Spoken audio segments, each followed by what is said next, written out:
요즘 난방비 고지서 보시면 깜짝 놀라지 않으세요? 아니, 난 그렇게 따뜻하게도 안 살았는데 왜 이렇게 많이 나와?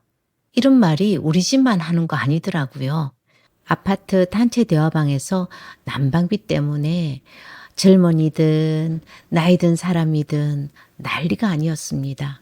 특히 연말 연초는 난방비, 전기요금, 생활비까지 겹치면서 부담이 확 올라갑니다. 그래서 오늘은 몸은 따뜻하고 지갑은 가벼워지지 않게 하는 진짜 현실 꿀팁, 정말 도움되는 것만 골라서 알려드리겠습니다. 요즘 우편함에서 고지서 꺼낼 때마다 가슴이 철렁하시죠? 저도 지난주에 난방비 고지서 보고 깜짝 놀랐습니다. 아니, 내가 그렇게 따뜻하게 살았나? 옆집 502호 박 여사님이랑 우연히 마주쳤는데 그분도 똑같은 말씀을 하시더라고요. 아유, 이번 달 난방비 보고 기절할 뻔했다 그러시더라고요. 그래서 오늘은요, 우리 같은 시니어들이 정말 쓸 수 있는 어렵지 않는 현실적인 난방비 절약법을 준비했습니다. 제가 직접 써본 것도 있고 주변 분들에게 여쭤봐서 효과 좋다는 것만 골라 담았습니다. 여러분, 혹시 이런 말 들어보셨어요? 실내 온도 1도만 낮춰도 난방비가 7에서 10% 정도 줄어든다는 거예요. 처음엔 저도 에이, 겨우 1도로 뭐가 달라지겠어 라고 생각을 했습니다. 그런데 실제로 사용해 봤더니 정말 차이가 많이 나더라고요. 우리 세대는 아끼는 게 몸이 조금 비어 있잖아요. 어릴 때부터 없는 살림에 부모님 모시고 자식들 키우면서 한 푼 아껴서 여기까지 왔는데 이제 와서 난방비 때문에 눈치 보고 싶지 않단 말이에요. 그렇다고 추위에 떨면서 살 수도 없고요. 그래서 이 1도의 비밀이 중요한 겁니다. 실천 방법을 구체적으로 말씀드리면 보일러 온도계를 좀 보세요. 지금 22도로 해놨다면 21도로 낮춰보세요. 23도 하셨다면 22도로 낮추고요. 아이고, 1도 낮추면 춥지 않을까요? 걱정되시죠? 저도 그랬어요. 그런데요, 옷 한 겹만 더 입거나 무릎에 담요 하나 덮으면 그 1도 차이는 전혀 안 느껴집니다. 제가 추위를 굉장히 많이 타거든요. 이런 방법으로 1도만 낮추고 살았더니 한 달 동안 난방비가 6만 원에서 5만 4천 원으로 줄었어요. 6천 원이 줄은 겁니다. 딱 김장김치 한 포기 값입니다.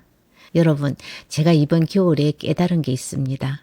우리가 왜 난방비를 많이 쓰나 했더니 집 전체를 따뜻하게 만들려고 하기 때문이더라고요. 그런데 생각해 보세요. 우리가 하루 종일 집에서 막 돌아다닙니까? 아니잖아요. 보통 거실 소파에 앉아 있거나 방에 누워 계시거나 주방에서 뭐 좀 하시거나 그러니까 굳이 안 쓰는 방까지 다 데울 필요가 없다는 겁니다. 첫 번째 실천법은 전기장판입니다. 요즘 전기장판 정말 좋아졌어요. 예전에는 온도 조절도 잘 안 되고 그랬는데 지금은 4단계, 5단계로 섬세하게 조절됩니다. 저는 거실 소파에 전기장판 하나 딱 깔아놨어요. TV 볼 때 이것만 켜도 보일러 온도 2도는 낮춰도 괜찮더라고요. 전기장판 전기료가 한 달에 얼마나 나올까 싶어서 찾아봤더니 하루 5시간 쓴다고 해도 한 달에 5천 원 정도래요. 난방비보다 훨씬 저렴하잖아요. 두 번째 실천법은 무릎 담요의 힘입니다. 여러분, 무릎 담요 하나면 진짜 세상이 달라집니다. TV 볼 때, 책 볼 때, 그냥 앉아 계실 때 무릎에서 발끝까지 폭 덮어주는 담요 하나, 이게 있고 없고 차이가 어마어마해요. 체감 온도가 2도에서 3도는 올라갑니다.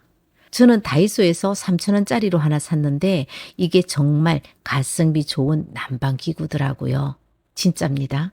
세 번째 실천법은 발과 목을 지켜라입니다. 우리 어르신들 보면은요, 집에서도 슬리퍼도 안 신고 계신 분들 많으세요. 그러면 안 됩니다. 발이 차면 온몸이 다 춥거든요. 두툼한 양말 아니면 실내화라도 신으세요. 진짜 이것만 해도 체감이 완전 달라집니다. 그리고 목 한번 스카프로 감싸주면 온몸이 따뜻해집니다. 이 방법 강력 추천합니다. 얇은 목도리나 머플러 하나 집에서도 두르고 계십시오. 집에서 머플러까지 해야 돼? 하실 수 있는데요. 이게 의외로 효과가 엄청납니다. 보호는 물론 목 감기도 잘 걸리지 않습니다. 옛날 어르신들이 손발이 따뜻해야 한다, 목은 따뜻하게 해라 하셨는데 다 이유가 있는 말씀이었어요. 자, 이제 중요한 얘기 하나 할게요. 외출할 때 보일러 어떻게 하세요? 많은 분들이 아껴야지 하면서 확 꺼버리시거든요. 그런데요, 저희 집도 그렇게 했다가 낭패봤습니다. 왜냐하면요, 집을 완전히 꺼버리면 집이 완전히 식어버립니다. 특히 요즘처럼 추운 겨울에는 1시간, 2시간만 꺼놔도 집 온도가 확 떨어집니다. 그럼 집에 돌아와서 어떻게 됩니까? 다시 데우는데 엄청난 에너지가 들어갑니다. 보일러가 처음 가동할 때 제일 세게 돌아가거든요. 마치 차 시동 걸 때처럼요. 그래서 정답은 짧은 외출, 반나절 정도 외출이면 보일러를 외출 모드로 놔두세요. 외출 모드가 뭐냐고 물으시는 분들도 있더라고요. 대부분 보일러 리모컨에 있어요. 외출, 외출 설정 이런 버튼입니다. 이걸 누르면 집 온도를 15에서 16도 정도로 유지해 줍니다. 완전히 식지 않게만 지켜주는 거죠. 그럼 집에 들어왔을 때 15도에서 20도로 올리는 거니까 보일러가 훨씬 덜 일합니다.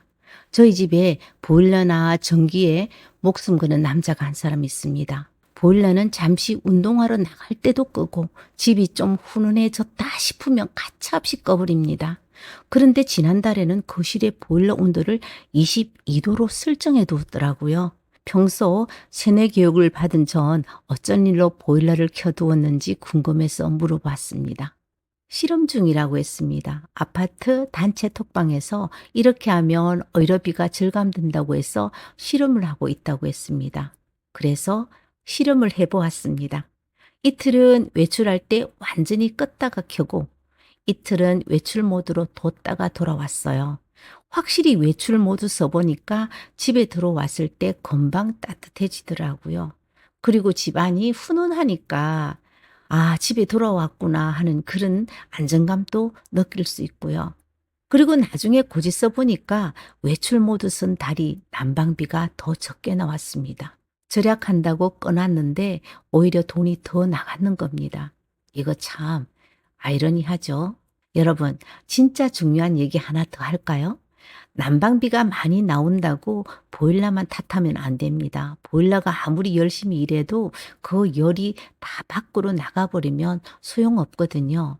마치 구멍난 독에 물 붓는 거랑 똑같습니다. 제가 몇 년 전 겨울에 깨달은 건데요. 사무실 출입문이랑 창문 틈새로 바람이 엄청 들어오더라고요. 물론 집에서도 마찬가지입니다. 손 한번 갖다 대 보세요. 문틈에 찬바람이 생생 들어오는 게 느껴지실 거예요. 그래서 마트 가서 문풍지를 샀습니다.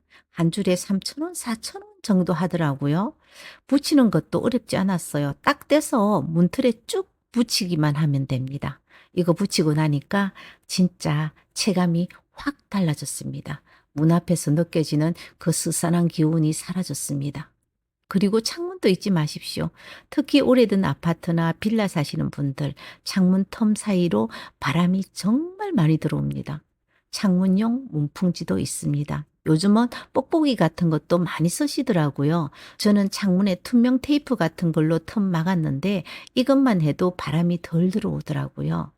그리고 여유 되시면 방풍 커튼 하나 달아보십시오. 일반 커튼보다 두툼하고 열을 잡아주는 커튼인데요.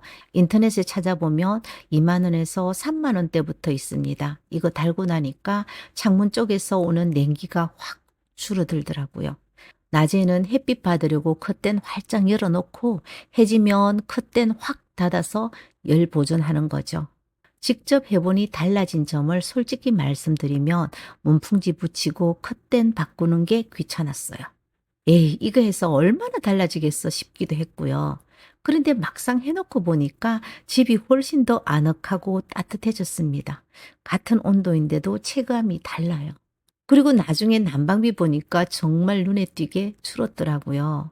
자, 이제 전기 얘기 좀 할게요. 여러분 전기요금도 만만치 않죠. 난방비에 전기요금까지 겹치면 아유 정 그런데 전기요금이 많이 나오는 이유가 우리가 전기를 많이 썼음만은 아닙니다. 조용한 도둑, 대기 전력 이게 진짜 도둑입니다. 문제는요, 대기 전력이라는 겁니다. 쉽게 말하면은 우리가 안 쓴다고 생각하는데 사실은 계속 전기를 먹고 있는 거예요. TV 꺼놨죠. 그런데 빨간불 켜져 있잖아요. 전자레인지도 시계가 돌아가고 새돈박스도 불 들어와 있고 휴대폰 충전기도 꽂혀만 있으면 전기 막 먹어요. 이게 하나하나는 얼마 안 되는 것 같은데 모이고 모이면 한 달에 10,000원, 20,000원씩 나갑니다. 그래서 제가 하는 방법이 있어요. 멀티탭을 사세요. 요즘 멀티탭에 스위치 있는 거 많잖아요. TV, 제품박스, 전자레인지 이런 것들이 다 멀티탭 하나에 꽂아 놓고 안 쓸 때는 멀티탭 스위치를 딱 꺼 버리는 겁니다. 잘 때 한 번, 외출할 때 한 번, 그것만 해도 전기요금이 확 달라집니다. 그리고 휴대폰 충전 다 했으면 충전기 좀 빼세요. 꽂혀만 있어도 전기 막 먹어요. 전기밥솥에 보온 기능 끄십시오. 보온만 해도 전기 엄청 많이 잡아먹습니다. 밥 다 되면 전기밥솥 플러그 뽑고 먹을 때만 전자레인지에 데워 드시면 됩니다. 이런 작은 습관들이 모이면 한 달에 몇만 원씩 진짜로 차이가 납니다. 여러분, 절약이라는 게요, 고생하고 참으라는 말이 아닙니다. 우리는 평생 아껴 살았잖아요. 자식들 뒷바라지하고 손주들 용돈 주고 이제야 좀 우리 돈 쓰면서 살아야 할 때인데 그렇다고 난방비, 전기요금 때문에 눈치 보면서 추위에 떨 수는 없잖아요. 그래서 오늘 말씀드린 방법들이에요. 조금만 신경 쓰면, 조금만 습관 바꾸면 몸은 따뜻하고 지갑도 안전할 수 있습니다. 오늘 내용 한번 정리하겠습니다. 온도 1도만 낮춰도 난방비 7에서 10% 줄어듭니다. 전기장판, 무릎 담요로 내 몸 먼저 따뜻하게 만드십시오. 외출할 때는 보일러 외출 모드, 문풍지 방풍 커튼으로 열쇠 막기, 멀티탭 스위치 끄기, 대기 전력 차단하기. 이것만 기억하십시오. 오늘 내용 도움이 되셨나요? 도움이 되셨다면 좋아요 한번, 구독 한번 눌러주시고요. 여러분만의 난방비 절약 비법이 있으시면 댓글로 꼭 남겨주세요. 다른 분들께도 큰 도움이 됩니다. 우리 함께 지혜롭게, 따뜻하게, 건강하게 이번 겨울 잘 나봅시다. 늘 건강하시고요. 다음 영상에서 또 뵙겠습니다. 고맙습니다.